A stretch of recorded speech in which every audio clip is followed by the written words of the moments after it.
जो शोर है वो थम जाएगा। बीजेपी और कांग्रेस के दिग्गजों ने पूरी तरीके से ताकत झोंकी है। श्रीकरणपुर में 5 जनवरी को वोटिंग होगी और बीजेपी ने सुरेंद्र पाल टीटी को प्रत्याशी बनाया है।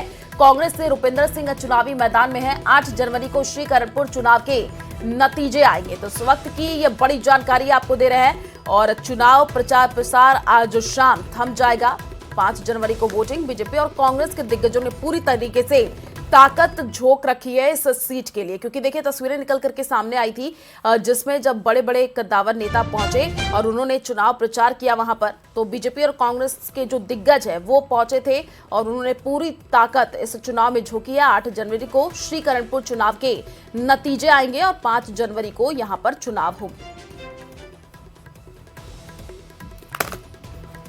तो आज शाम चुनाव प्रचार प्रसार थम जाएगा, ये बड़ी जानकारी आपको दे रहे हैं। और लगातार देखिए इस सीट को लेकर के दोनों तरफ से बीजेपी और कांग्रेस के तमाम बड़े जो कद्दावर नेता है सीट पर दौरा करते हुए नजर आए और चुनाव प्रचार प्रसार भी करते हुए दिखे। तो बीजेपी ने सुरेंद्र पाल टीटी को प्रत्याशी बनाया है और कांग्रेस से रुपिंदर सिंह चुनावी मैदान में है। जोरदार टक्कर है इस सीट पर। और श्रीकरणपुर में आपको बता दें कि 5 जनवरी को वोटिंग होनी है और आज शाम जो चुनाव प्रचार का शोर है वो थम जाएगा। बीजेपी और कांग्रेस के दिग्गजों ने पूरी तरीके से अपनी ताकत झोंक रखी है।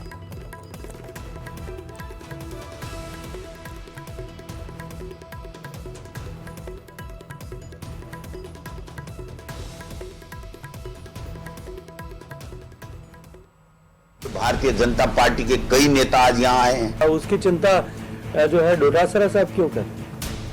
श्रीकरणपुर विधानसभा सीट का संग्राम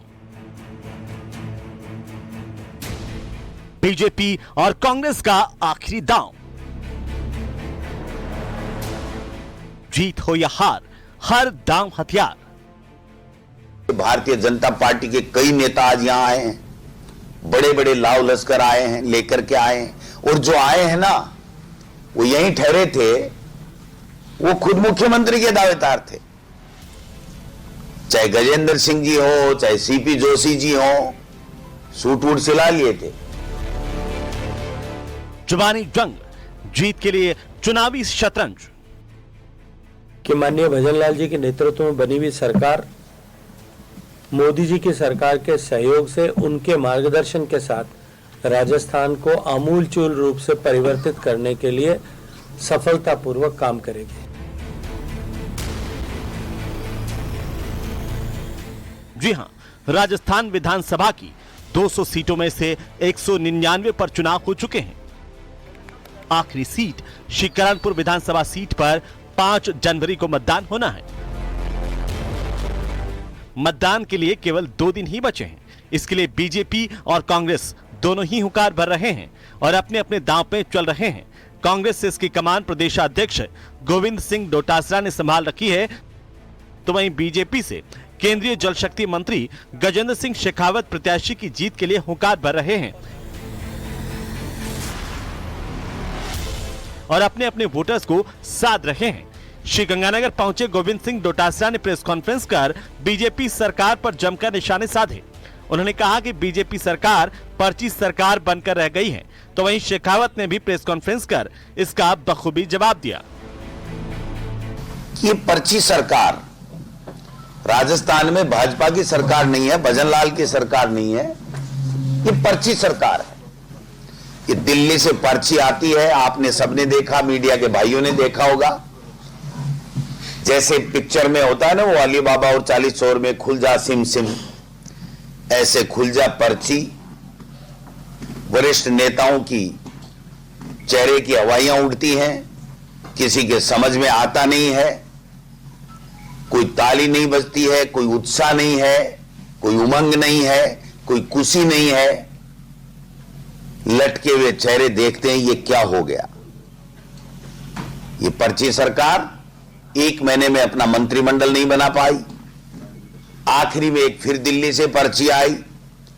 रात को सड़क मार्ग से मुख्यमंत्री जी बंद लिफाफे में वो पर्ची लेके आए। देखिए मैं पर्ची और पर्चे की बात तो नहीं करता, लेकिन पर्ची पर लिख करके जिस तरह के घोटाले उस समय में हुए थे, पहले वो उन पर्चियों का हिसाब किताब कर लें, क्योंकि बहुत सारी पर्चियां खंगाल करके बहुत सारे लोगों को उन पर्चियों में जो हिसाब किताब है उसके आधार पर जेल में जाने की तैयारी अभी से कर लेनी चाहिए।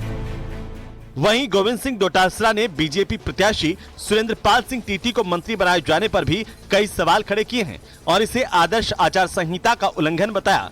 तो वहीं शेखावत ने कहा कि इसका फैसला निर्वाचन आयोग करेगा, कांग्रेस नहीं। कि टीटी साहब जो भारतीय जनता पार्टी के उम्मीदवार थे, उनको उन्होंने मंत्री की शपथ दिलाई। सबसे पहला तो हमारा ऑब्जेक्शन यह है कि आप आदर्श आचार संहिता लगने के बाद में कोई घोषणा नहीं कर सकते, कोई मतदाताओं को प्रभावित करने वाला कोई काम आप नहीं कर सकते।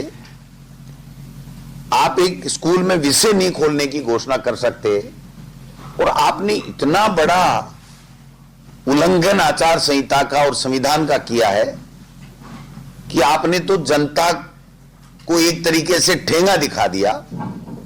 देखिए, आचार संहिता का कस्टोडियन कौन है? कांग्रेस पार्टी है, चुनाव आयोग है। Late the Chunav Aayog take a call on this. Chunav Aayog को अगर लगेगा आचार संहिता का उल्लंघन है, वो अपने आप इसके ऊपर संज्ञान ले लेगा, कार्रवाई करेगा। उसकी चिंता जो है डोटासरा साहब क्यों कर रहे हैं? और ये संविधान प्रदत्त व्यवस्था है कि किसी भी व्यक्ति को जो है मंत्री बनाया जा सकता है। विद इन 6 मंथ्स उसको चुनाव चुन करके आना है। आपको बता दें कि प्रदेश भर में हुए विधानसभा चुनाव के दौरान कांग्रेस प्रत्याशी गुरमीत सिंह कुन्नर का निधन हो गया था, जिसकी वजह से श्रीकरणपुर विधानसभा सीट का चुनाव स्थगित करना पड़ा था। पार्टी ने स्वर्गीय गुरमीत सिंह कुन्नर के बेटे रुपेंद्र सिंह कुन्नर को प्रत्याशी बनाकर चुनावी मैदान में उतारा है। तो वहीं बीजेपी ने कुन्नर के सामने सुरेंद्र पाल सिंह टीटी को उम्मीदवार बनाकर चुनावी मैदान में उतारा और टीटी को चुनाव से पहले ही मंत्री पद की शपथ दिलाकर सभी को चौंका दिया है। Surendra Pal Singh TT. Bureau report, news 18 Rajasthan.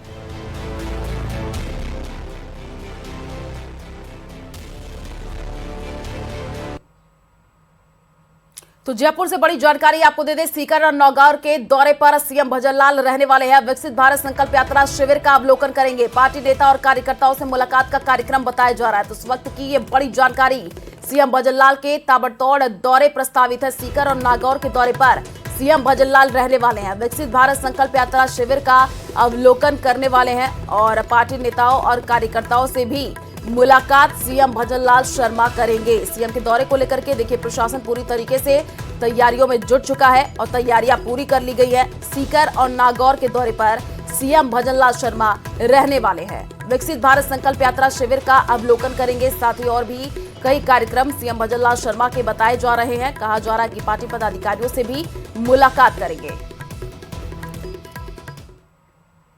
Jaipur से बड़ी जानकारी आपको दे दें, राष्ट्रीय कबड्डी प्रतियोगिता का आयोजन सवाई मानसिंह इंडोर स्टेडियम में ये आयोजन होगा। डिप्टी सीएम दिया कुमारी शिरकत करेंगी।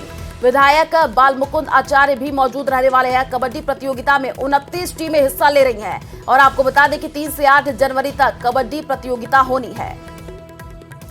तो राष्ट्रीय कबड्डी प्रतियोगिता का आयोजन होगा और इसमें डिप्टी सीएम दिया कुमारी भी शिरकत करेंगी और कबड्डी प्रतियोगिता में 29 टीमें हिस्सा लेने वाली है। सवाई मानसिंह इंडोर स्टेडियम में ये आयोजन होने वाला है। तो डिप्टी सीएम दिया कुमारी इसमें शिरकत करेंगी। जयपुर से ये बड़ी जानकारी, राष्ट्रीय कबड्डी प्रतियोगिता का आयोजन होना है।